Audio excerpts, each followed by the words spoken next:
سلام سامعین، Urdu crime thriller کی سیریز میں شاہی نقارہ کے چیپٹر 2 روایتی کتا کے ساتھ آپ کی ہوسٹ ایلیا ایک بار پھر حاضر ہے۔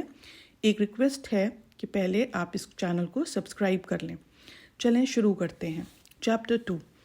اور پھر سب کے سب حمید کی جان کو آ گئے۔ یار کیوں خواہ مخواہ بھیجا چاٹ رہے ہو تم لوگ؟ حمید زچ ہو کے بولا، پھر چیخ چیخ کے فریدی کو آوازیں دینے لگا۔ ارے بھائی کوئی خاص بات نہیں تھی، فریدی نے چولداری سے سر نکال کر کہا۔ اس عورت نے حمید سے شادی کی درخواست کی تھی۔ لا حول ولا قوت، اشرف برا سا منہ بنا کے بولا۔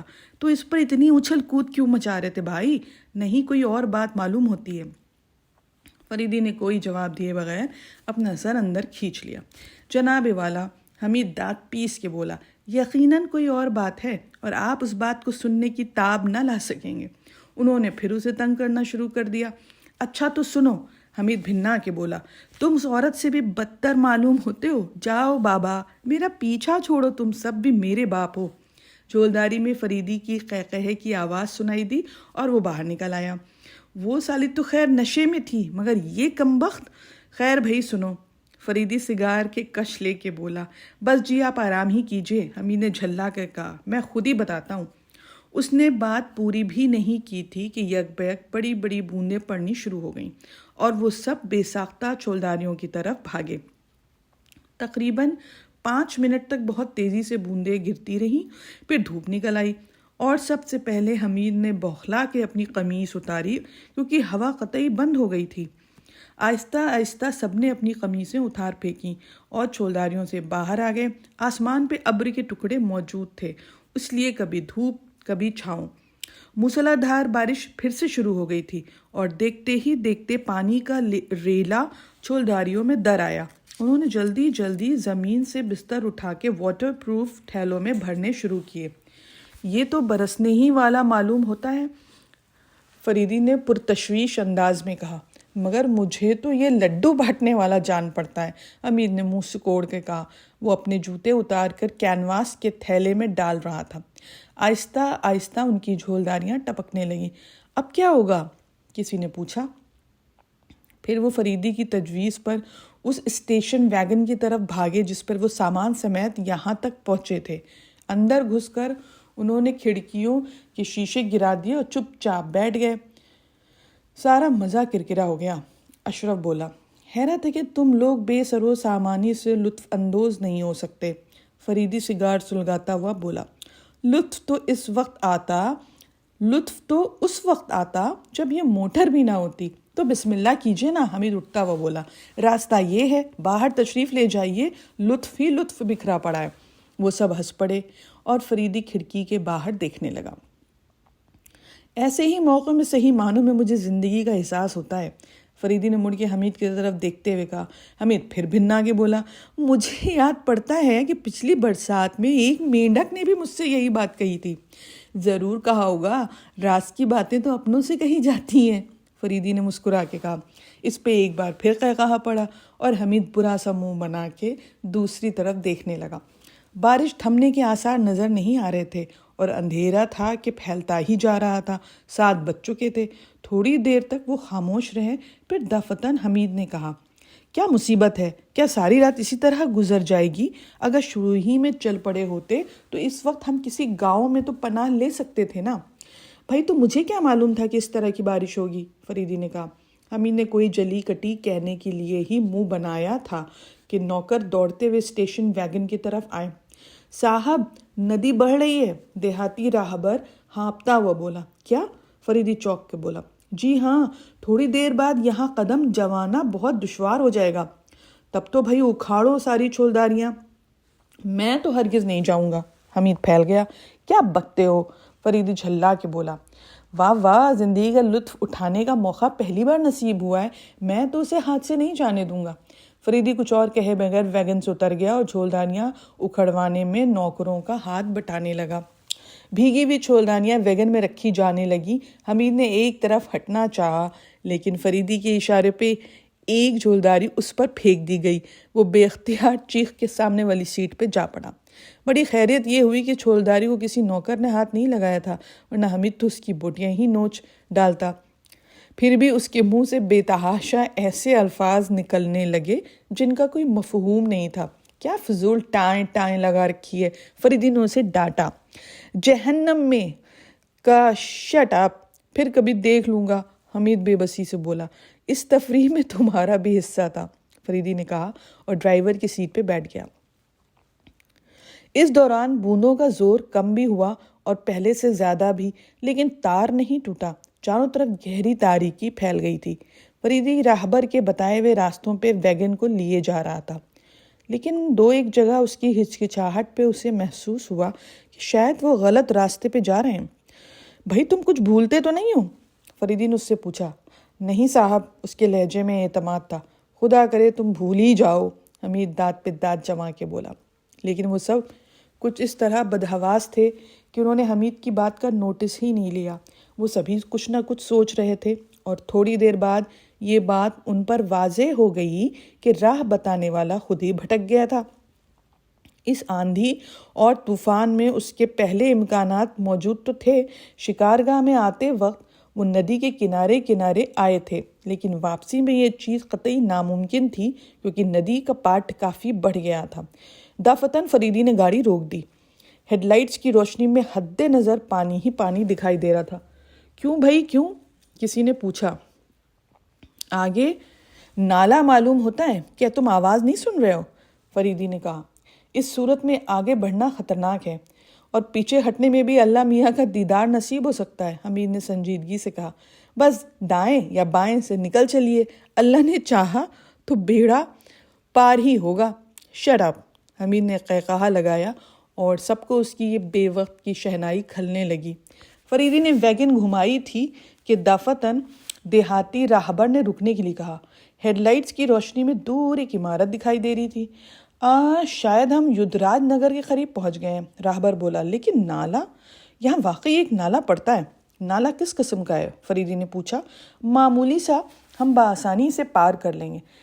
کہیں پناہ ملے گی؟ اشرف نے پوچھا۔ کیوں نہیں، نواب صاحب بہت اچھے انسان ہیں۔ کون نواب صاحب؟ نواب سولت مرزا، یدراج نگر کے جاگیردار۔ اب کہاں کے جاگیردار ہیں بھائی؟ نئی منہ بنا کے بولا۔ ارے نہ ہوں گے، مگر اب بھی پورا قصبہ انہی کے ہاتھ میں ہے، اور کچھ ایسے قصبے پہ منحصر نہیں، قرب و جوار کا سارا علاقہ اب بھی ان کی مٹھی میں ہے۔ ارے بھائی چلو ہوگا، فریدی کھڑکی کھول کے نیچے اترتا ہوا بولا۔ یہاں پانی ٹخنوں سے اونچا تھا۔ اس نے اپنی رائفل اٹھائی اور اس کے کندھے سے زمین ٹٹولتا ہوا ہیڈ لائٹس کی روشنی میں آگے بڑھ گیا۔ چلو اترو، اس نے پکار کے سب کو پکارا۔ لائٹ آف کرو اور آگے بڑھو۔ ڈرو نہیں، چلتے آؤ، فریدی نے کہا۔ نالا پار کر جانے کے بعد وہ دیہاتی راہبر پیچھے چلنے لگا۔ بوندیں تو اب بھی پڑ رہی تھیں مگر زیادہ تیز نہیں تھیں، البتہ ہوا کے جھونکے تند ہوتے جا رہے تھے۔ سناٹے میں جھونکوں کی شائیں شائیں کے علاوہ کوئی آواز نہ تھی۔ اچانک چلتے چلتے راہبر رک گیا۔ دور کہیں سے کتے کی رونے کی آواز آئی۔ اس نے چاروں طرف ٹارچ کی روشنی ڈالی اور پھر فریدی کی طرف مڑا۔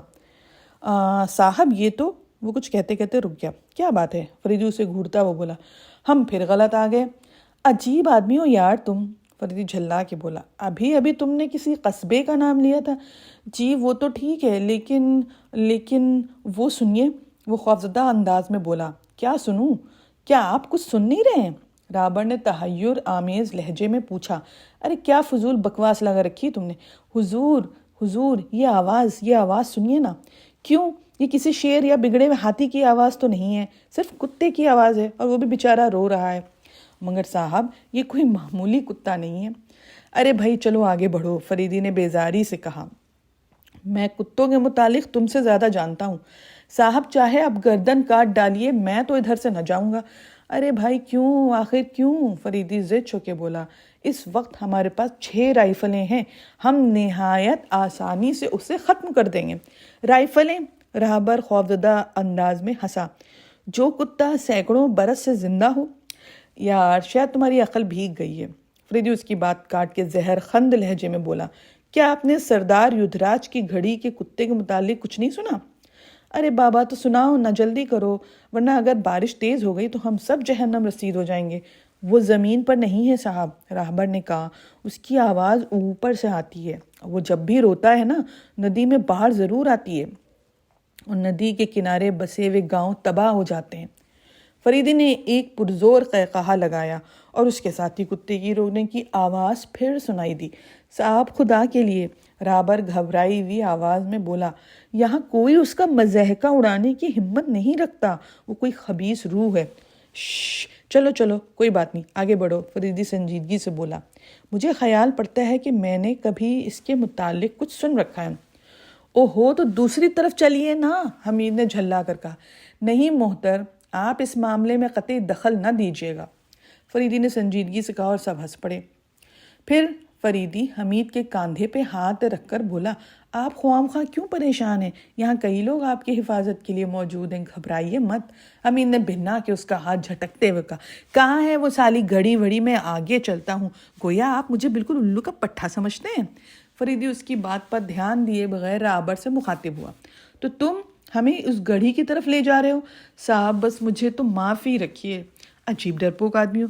ارے اس معاملے میں ہمارے باپ دادا بھی ڈرپوک ہی تھے، لوگ دن کے وقت بھی ادھر نہیں جاتے تھے۔ ارے ہم تمہیں باندھ کے لے چلیں گے، حمید آگے بڑھ کے بولا۔ ارے یہ آپ تو مجھے قتل بھی کر سکتے ہیں، راہبر نے بے بسی سے کہا۔ نہیں نہیں بھائی، ہم زبردستی نہیں کریں گے، فریدی نے جھلا کر کہا، نہ الٹا چلتے ہو اور نہ تم سیدھا۔ تو حضور کترا کے نکل چلیے نا، آپ لوگ تو بھیگے ہوئے بھی ہیں کافی۔ فریدی کچھ سوچنے لگا۔ کتے کے رونے کی آواز پھر آئی اور راہبر کے جسم پہ لرزہ طاری ہو گیا۔ فریدی اپنے ساتھیوں کی طرف مڑ کے بولا، کون کون چلے گا میرے ساتھ؟ کوئی بھی نہیں، حمید منہ سکوڑ کر بولا۔ خیر تو تم لوگ دوسری طرف سے جاؤ، میں خود راستہ ڈھونڈوں گا، فریدی نے کہا۔